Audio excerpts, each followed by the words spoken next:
If I had only known what was waiting for me, I would have insert cowardly or self-deprecating action here. Ciaphas Cain, hero of the Imperium. So what makes a hero? That, in and of itself, is a great question, especially during these trying times when life is difficult and there are people everywhere who seem bent on making things even more difficult for everybody else. Are heroes the people who run into burning buildings to save people trapped inside? Are they the ones who selflessly sacrifice themselves just so others could live? Could they be the people who stand for their rights and the rights of others by standing against what they view as injustice or inequality? Unfortunately, ladies and gentlemen, those aren't questions this video is supposed to address. This video is about one of the most iconic characters of the Warhammer 40,000 setting, Commissar Ciaphas Cain, hero of the Imperium. Hi, hello, and welcome again everybody to another episode of Natural Juan. In this video, we're going to discuss a legendary figure amongst fans of Warhammer 40,000, Ciaphas Cain, hero of the Imperium, created by Sandy Mitchell. Before all that though, I'd like to invite you all to subscribe to my channel and hit that bell for notifications if you'd like to see more content like this. Special shout out too to Mr. Jonathan Green, my patron in Patreon. If you would also like to support my channel and what I do here, please feel free to check out my Patreon information in the description below, which also comes with info for both PayPal and Gcash in case you'd like to make a quick one-time donation. Anyway, with all that out of the way, it's time to step into a galaxy at war and get to know Ciaphas Cain, hero of the Imperium. The Ciaphas Cain novel series might not be the longest or most interesting piece of Warhammer 40,000 literature, but it is one of the most popular ones out there. Not only is it a hit with players and fans of the tabletop miniature wargame, it is an easy gateway for readers otherwise unfamiliar with 40k in general. This is mostly because, unlike most other literature written in Games Workshop's 41st Millennium, the Ciaphas Cain series doesn't take itself too seriously, and even makes fun of the many odd and usually unbelievable things that can be found in the setting. Another major selling point of the series is just how human Cain himself feels throughout the novels and stories written about him.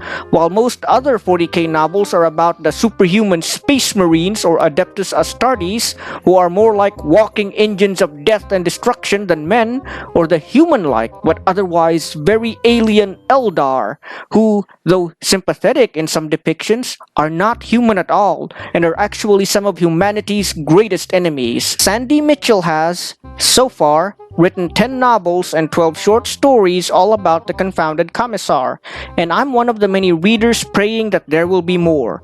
To better understand the character, especially those unfamiliar with the setting of Warhammer 40,000, it would be best to first explain just what Ciaphas Cain, hero of the Imperium, is to begin with. To make a long story short, Ciaphas Cain is a commissar, or political officer, and it is his duty to ensure loyalty and discipline among the soldiers he is assigned to. Being a dystopian society driven by war, commissars are given full authority to harm or even outright kill troops that they deem as weak or a liability to the others. What makes Cain such an interesting character is that he easily qualifies for being the kind of person commissars are supposed to shoot or kill. Being somewhat of a coward, depends on who you ask though, lazy, preferring to sit far behind the front lines where he can comfortably drink Tana, the setting's rough equivalent to tea, and willing to ally with dangerous foes of the Imperium of Man, having openly negotiated and worked with the alien Tau and Eldar to a degree, and even consider some of them friends. While he might seem out of place in the grim and gritty 41st millennium, one must ask if he is simply more similar to humans of this current age in terms of mindset and values. A skilled sword fighter and marksman, Cain has proven himself a very capable combatant against the enemies of mankind throughout the novels, but is almost always hesitant to do so. In fact, one of the highlights of the series is how he usually comes up with one kind of excuse or another to get himself and his trusty sidekick Jurgen to a place where there is very little danger. Unfortunately, in just about every novel, even after the two have found some safe haven away from all the fighting, they soon discover that their foes are already there, or find an even even more dangerous enemy hidden where they least expect it. Throughout the novels and stories, which are really mostly just his memoirs interspersed with footnotes from Inquisitor Amberly Vale, our hero's boss and love interest, and after-action reports from Janet Sola, which might give grammar teachers nightmares, Cain openly admits to his cowardice and laziness, and how things would have been different if only he and his sidekick had gone somewhere else. That said, time and again, he goes out of his way to do what is right, whether it's risking his life for the soldiers who fight with or for him, standing up to his superiors who would look down on his troops, or making sure that civilians survive in the disastrous battles that are all too common in Warhammer 40,000.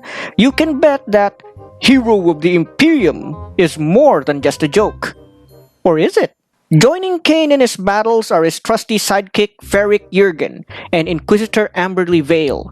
Jurgen is one of the Imperial Guardsmen that is gifted with being a blank, a kind of mutant that is somehow inimical to psychic phenomena and magic in general.